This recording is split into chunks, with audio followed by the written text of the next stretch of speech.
Hello friends, welcome back to family two wheeler. So இன்றைக்கி வீடியோன்னு பார்த்தீங்க அப்படின்னா எப்படி ஒரு மியூச்சுவல் ஃபண்ட் அனலைஸ் பண்ணி சூஸ் பண்ணுறது அப்படின்றத இந்த வீடியோ நான் எக்ஸ்பிளைன் பண்ணியிருக்கேன்.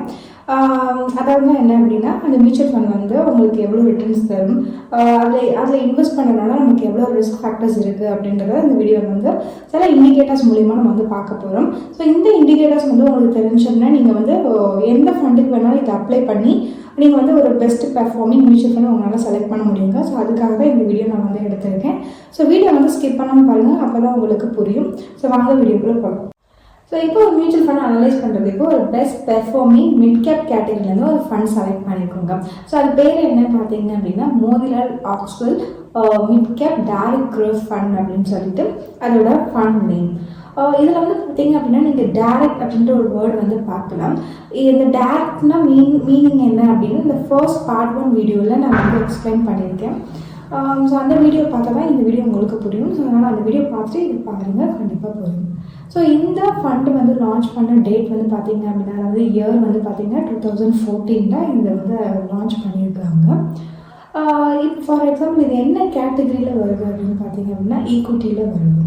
ஆல்ரெடி நம்ம பார்த்துருக்கோம் மியூச்சுவல் ஃபண்ட்ஸில் இந்த 3 kinds ஆஃப் கேட்டகரி இருக்குது அப்படின்னு சொல்லி பார்த்துருக்கோம். அதில் பார்த்தீங்க அப்படின்னா இதோட கேட்டகரி ஈக்விட்டி அப்படின்னு சொல்லிட்டு. ஸோ ஈக்விட்டினா என்னது அப்படின்னா, இதில் ஃபண்ட் ஹவுஸ் மேனேஜர் இருப்பார்ல, இந்த ஃபண்டுக்குள்ள ஃபண்ட் ஹவுஸ் மேனேஜர் இருப்பார். அந்த ஃபண்ட் ஹவுஸ் மேனேஜர் என்ன பண்ணுவாங்க அப்படின்னா, மோஸ்ட் ஆஃப் த பணத்தை எல்லாமே பார்த்தீங்கன்னா ஒரு ஸ்டாக்ஸில் இன்வெஸ்ட் பண்ணியிருப்பார். அதாவது ஸ்டாக் மார்க்கெட்டில் இன்வெஸ்ட் பண்ணுறது பேர் தான் ஈக்விட்டி பேஸ்ட் மியூச்சுவல் ஃபண்ட்ஸ் அப்படின்னு சொல்லி சொல்லுவாங்க. அடுத்து நம்ம பார்க்க வேண்டியது என்ன அப்படின்னா, ஒரு ஃபண்டோட மார்க்கெட் கேபிட்டலைசேஷன்.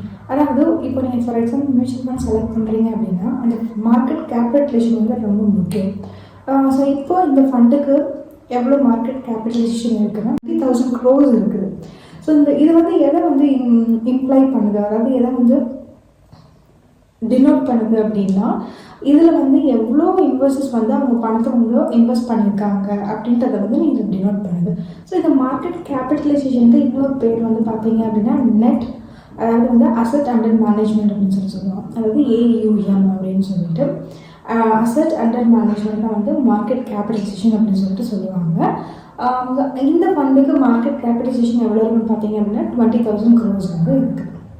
ஸோ அடுத்து நம்ம பார்க்க போகிறது என்ன அப்படின்னா, NAV அப்படின்றத பார்க்க போகிறோம். ஸோ NAVனா என்ன அப்படின்னா நெட் அசெட் வேல்யூ. அதாவது இப்போ நீங்கள் மார்க்கெட்டில் ஒரு ஷேர் வாங்குறீங்க அப்படின்னா, ஃபார் எக்ஸாம்பிள் அந்த ஒரு ஷேரோட விலை பார்த்தீங்கன்னா 8 ரூபா இருக்கும். அதே மாதிரி தாங்க மியூச்சுவல் ஃபண்டிலும் ஒரு யூனிட்டோட ப்ரைஸ் பார்த்தீங்க அப்படின்னா NAV அப்படின்னு சொல்லி சொல்லுவாங்க. ஸோ NAV பார்த்தீங்கன்னா இந்த ஃபண்டுக்கு எவ்வளோ இருக்குது அப்படின்னு சொல்லிட்டு பார்க்கலாமா. ஸோ இந்த ஃபண்டோட ப்ரைஸ் பார்த்தீங்கன்னா 125 rupees இருக்குது. அதுக்கு மினிமம் அமௌண்ட் எவ்வளோ இருக்கும் அப்படின்னா 500 rupees இருக்கும். ஸோ இதில் பார்த்தீங்க அப்படின்னா நீங்கள் லம்சமாக இன்வெஸ்ட் பண்ணிக்கலாம். At the same time systematic investment plan choose பண்ணிக்கலாம். ஸோ நீங்கள் லம்சமாக யூஸ் பண்ணுறீங்க அப்படின்னா மினிமம் 1000 நீங்கள் செலக்ட் பண்ணிக்கலாம். ஸோ வாங்க அடுத்த இண்டிகேட்டர்ஸ் என்னென்ன அப்படின்னு சொல்லிட்டு பார்க்கலாம். ஸோ இப்போ பார்க்குறது எல்லாமே பார்த்தீங்கன்னா இம்பார்ட்டன்ட் இண்டிகேட்டர்ஸை for choosing a best mutual fund அப்படின்னு சொல்லலாம். அந்த வகையில் ஃபர்ஸ்ட் பார்க்குறது பார்த்தீங்க அப்படின்னா பெஞ்ச் மார்க். ஸோ இந்த பெஞ்ச் மார்க் என்ன அப்படின்னா, இப்போ நீங்கள் ஃபண்டு சூஸ் பண்ணிக்க ஃபண்டோட இன்னொரு ஃபண்ட், அதாவது நிகராக பார்த்தீங்க அப்படின்னா நிஃப்டி மிட் கேப்போட நம்ம கம்பேர் பண்ணுவோம். ஸோ அந்த கம்பேரிசனில் பார்த்தீங்கன்னா which gives a better returns அப்படின்னு சொல்லிட்டு நம்ம பார்க்கணும். அதாவது பெஞ்ச் மார்க் அதிகமாக கொடுத்துருக்கா, பெஞ்ச் மார்க்கை விட பார்த்தீங்க அப்படின்னா இந்த ஃபண்டு அதிகமான ரிட்டர்ன்ஸ் கொடுத்துருக்கா அப்படின்றத கால்குலேட் பண்ணி தான் பெஞ்ச் மார்க் அப்படின்னு சொல்லி சொல்லுவாங்க. ஸோ இந்த ஃபண்டு பார்த்தீங்க அப்படின்னா நமக்கு கொடுத்துருக்க ரிட்டர்ன்ஸ் பார்த்தீங்கன்னா 18.26%. அதாவது இந்த ஃபண்டு பெஞ்ச் மார்க்கை விட பார்த்தீங்க அப்படின்னா நமக்கு அதிகமான ரிட்டர்ன்ஸ் கிடச்சிருக்கு. ஸோ ஏன் நான் இப்படி சொல்கிறேன் அப்படின்னா, நீங்கள் இந்த ஃபண்டில் இன்வெஸ்ட் பண்ணுறதுக்கு இது இந்த ஃபண்டோட இந்த நிஃப்டி மிட் கேப்பே எனக்கு அதிகமாக பிடிச்சி அப்படின்னா நான் அதில் இன்வெஸ்ட் பண்ணிட்டு போயிடலாம்ல. ஸோ நான் ஏன் இந்த மோதிலால் ஆஸ்வால் மிட் கேப் ஃபண்டை சூஸ் பண்ணணும், அதுதான் அந்த பெஞ்ச் மார்க். அப்போது இந்த இது பார்த்தீங்க அப்படின்னா இந்த பெஞ்ச் மார்க்கோட அதிகமாக பெர்ஃபார்ம் பண்ணியிருக்கு. ஸோ அதனால தான் பார்த்தீங்க அப்படின்னா இது ஒரு குட் ஃபண்டுன்னு சொல்லுவேன். அதுக்கப்புறம் பார்க்க வேண்டியது பார்த்தீங்க அப்படின்னா ஆல்ஃபா. ஸோ ஆல்ஃபான்றது என்ன பார்த்தீங்க, ஆல்ஃபா எப்படி டிசைட் பண்ணுவாங்க அப்படின்னா, இப்போ நம்ம பார்த்தோம் பார்த்தீங்க அப்படின்னா நம்ம ஃபண்டுக்கும் பெஞ்ச் மார்க்கும் எக்ஸஸ் ரிட்டர்ன்ஸ் நம்மளுக்கு கிடச்சிருக்கு பார்த்தீங்களா. ஃபார் எக்ஸாம்பிள் இப்போ நம்ம பெஞ்ச் மார்க் நம்மளுக்கு 10% தான் நம்மளுக்கு கொடுக்கும் அப்படின்னு நம்ம 10% பெஞ்ச் மார்க். பட் பெஞ்ச்மார்க்கை விட வந்து பார்த்திங்கன்னா அதிக அளவில் வந்துட்டு இந்த மியூச்சுவல் ஃபண்ட் நம்மளுக்கு வந்து கொடுத்துருக்கு. அதாவது வந்து பார்த்திங்கன்னா 12.1, அதாவது ஆல்ஃபாவோட வேல்யூ வந்து பார்த்திங்க அப்படின்னா 12.1. எப்போவுமே வந்து ஒரு ஃபண்டை நீங்கள் சூஸ் பண்ணுறீங்க அப்படின்னா இந்த ஆல்ஃபா வேல்யூ வந்து ரொம்ப அதிகமாக இருக்கணும். ஹையர் த ஆல்ஃபா ஹையர் த ரிட்டர்ன்ஸ், அதுதான் அதோட மீனிங். ஸோ அடுத்து பார்க்க வேண்டியது வந்து என்ன அப்படின்னா இந்த பீட்டா. ஸோ இந்த ஃபண்டோட பீட்டா வேல்யூ வந்து பார்த்திங்க அப்படின்னா 0.83%.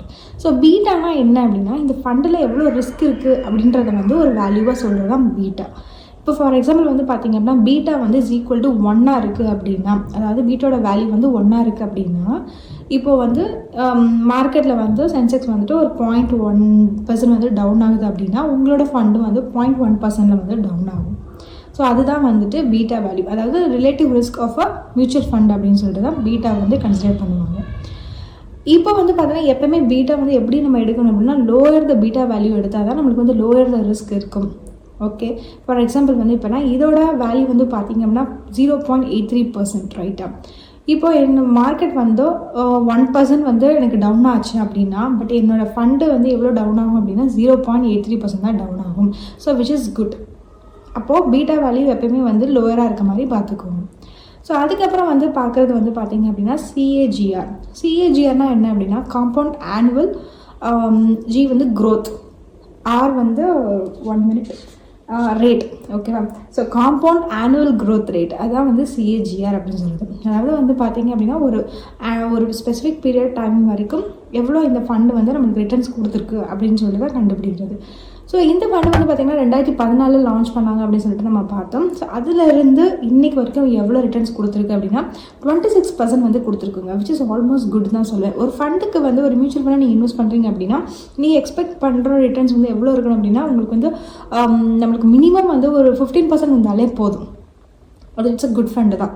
உங்களுக்கு 15% வந்து ரிட்டர்ன் கொடுத்தாலே வந்து ஒரு சூப்பரான மியூச்சுவல் ஃபண்டு நம்ம சொல்லலாம்.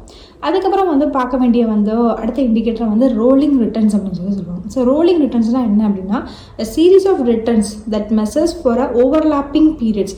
அதாவது வந்து பார்த்திங்க அப்படின்னா இப்போ என்ன 3 இயர்ஸ்க்கு வந்து நான் ரிட்டர்ன்ஸ் கால்குலேட் பண்ணுறேன் அப்படின்னா இப்போ 2019 2022 வரைக்கும் நான் ஒரு ரிட்டர்ன்ஸ் கால்குலேட் பண்ணுறேன். அதாவது எவ்வளோ பர்சன்டேஜ் வந்து எனக்கு ரிட்டர்ன்ஸ் கொடுத்துருக்கு அப்படின்னு சொல்லிட்டு. அதுக்கப்புறம் நான் என்ன பண்ணுவேன்னா 2020 எனக்கு வந்து 2022 2020 23க்கு பார்க்குறது. ஸோ இதுக்கு பேர் தான் வந்து ரோலிங் ரிட்டர்ன்ஸ் அப்படின்னு சொல்லுவாங்க.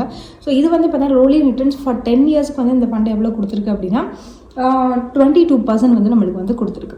So which is almost good அப்படின்னு தான் சொல்லுவேன். அடுத்து நம்ம பார்க்க வேண்டியது வந்து பார்த்திங்க அப்படின்னா ஸ்டாண்டர்ட் டீவியேஷன்.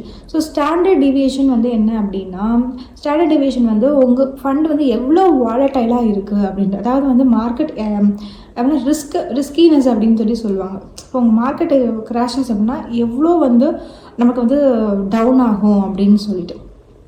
ஃபஸ்ட்டு நீங்கள் ஆல்மோஸ்ட் வந்து இப்போ மிட் கேப்னாலே வந்து நம்மளுக்கு வந்து ரிஸ்க் இருக்க தாங்க செய்யும். ஸோ லார்ஜ் கேப்னு சொல்லியிருக்கோம், மிட் கேப் சொல்லியிருக்கோம், ஸ்மால் கேப் சொல்லியிருக்கோம். இது வந்து பார்த்திங்க அப்படின்னா வந்துட்டு வெரி ஹை ரிஸ்க் ஃபண்டு தான் சொல்லலாம். ஸோ இன்வெஸ்ட்மெண்ட்ஸ் எல்லாமே வந்து ரிஸ்கி ஃபண்ட்ஸ் தான். ஈக்விட்டி எடுத்துக்கிட்டிங்களாவே வந்து எல்லாமே வந்து ரிஸ்க் பேஸ்டு இன்வெஸ்ட்மெண்ட்ஸாக தான் இருக்கும். ஸோ ஸ்டாண்டர்ட் டீவியேஷன் வந்து இந்த ஃபண்டுக்கு எவ்வளோ கொடுத்துருக்காங்க அப்படின்னா 15.44 வந்து நம்மளுக்கு மென்ஷன் பண்ணியிருக்காங்க. அதாவது வந்து எவ்வளோ இந்த ஃபண்ட் வந்து வாலட்டைலாக இருக்கும் அப்படின்னு சொல்லிட்டு இந்த வந்து டேர்ம் வந்து கொடுத்துருக்காங்க. ஸோ எப்போவுமே வந்து ஸ்டாண்டர்ட் டீவியேஷன் வந்து கம்மியாக இருக்க மாதிரி பார்த்துக்கோ.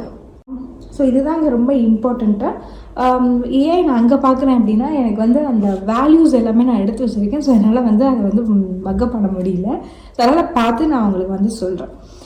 ஸோ இது இப்போ நம்ம பார்த்தது என்ன வந்து பார்த்திங்க அப்படின்னா ஃபர்ஸ்ட் ஒன் வந்து CAGR. ஸோ அதுக்கப்புறம் வந்து பார்க்க வேண்டியது வந்து பார்த்திங்க அப்படின்னா ரோலிங் ரிட்டர்ன்ஸ், அதுக்கப்புறம் ஸ்டாண்டர்ட் டீவியேஷன், அதுக்கப்புறம் வந்து ஷார்ப் ரேஷியோ, அதுக்கப்புறம் ஆல்ஃபா பீட்டா. ஸோ இதெல்லாம் வந்து பார்த்திங்கன்னா அப்படின்னா இந்த மோஸ்ட் இம்பார்ட்டன்ட் கேட்டகரிஸ் அப்படின்னு சொல்லி சொல்லலாம் to select a best mutual funds அப்படின்னு சொல்லி சொல்கிறேன். ஸோ இப்போ வந்து பார்க்கும்போது பார்த்திங்கன்னா அதுக்கப்புறம் வந்து எக்ஸ்பென்ஸ் ரேஷியோ அப்படின்னு சொல்லிட்டு இருக்கும். அந்த எக்ஸ்பென்ஸ் ரேஷியோ வந்து ஆல்ரெடி நம்ம பார்ட் 1ல சொல்லியிருப்போம். எப்பவுமே வந்து லோயர் எக்ஸ்பென்சிவ் ரேஷியோ வந்து செலக்ட் பண்ணுங்கள். ஸோ எக்ஸ்பென்ஸ் ரேஷியோக்கும் டைரக்ட் க்ரோத்துக்கும் வந்து ரிலேஷன் இருக்குது. அது எல்லாமே வந்து பார்ட் 1 வீடியோவில் நான் எக்ஸ்பிளைன் பண்ணியிருக்கேன். அதே மாதிரி ஒரு ஃபண்டை செலக்ட் பண்ணுறீங்க அப்படின்னா அதுக்கு ஒரு எக்ஸிட் லோட் வந்து இருக்குது. ஸோ எக்ஸிட் லோட்னா என்ன அப்படின்னா இப்போ நீங்கள் ஒரு ஃபண்டை வந்து மினிமம் வந்து 1 இயர் நீங்கள் ஹோல்ட் பண்ணணும். ஸோ 1 இயர் ஹோல்ட் பண்ணல அப்படின்னா அவங்க வந்து சர்டன் சம் ஆஃப் வந்து சார்ஜஸ் வந்து உங்கள் மேலே வந்து இம்போஸ் பண்ணுவாங்க. நீங்கள் அதை இன்வெஸ்ட் பண்ணுங்கள். அதே மாதிரி டேக்ஸ் இம்ப்ளிகேஷன்ஸ் இருக்கும். இது எல்லாமே வந்து பார்த்தீங்க அப்படின்னா ஒரு ஃபண்டு செலக்ட் பண்ணுறதுக்கு முன்னாடி நீங்கள் பார்க்க வேண்டியது. ஸோ இந்த வீடியோ உங்களுக்கு பிடிச்சிருக்கும்னு நினைக்கிறேன். பிடிச்சிருந்துச்சு அப்படின்னா மறக்காமல் நம்ம சேனலை வந்து சப்ஸ்கிரைப் பண்ணிக்கோங்க. ஸோ அடுத்து வந்து வீடியோவில் வந்து ஒரு லைவ் டெமோவில் எப்படி வந்துட்டு சிஸ்டமேட்டிக் இன்வெஸ்ட்மெண்ட் பிளானில் வந்து இன்வெஸ்ட் பண்ணலாம், நான் எதில் வந்து இன்வெஸ்ட் பண்ணுறேன் அப்படின்றது எல்லாமே வந்து ஒரு அடுத்த வீடியோவில் வந்து நம்ம வந்து பார்க்கலாம். So thank you.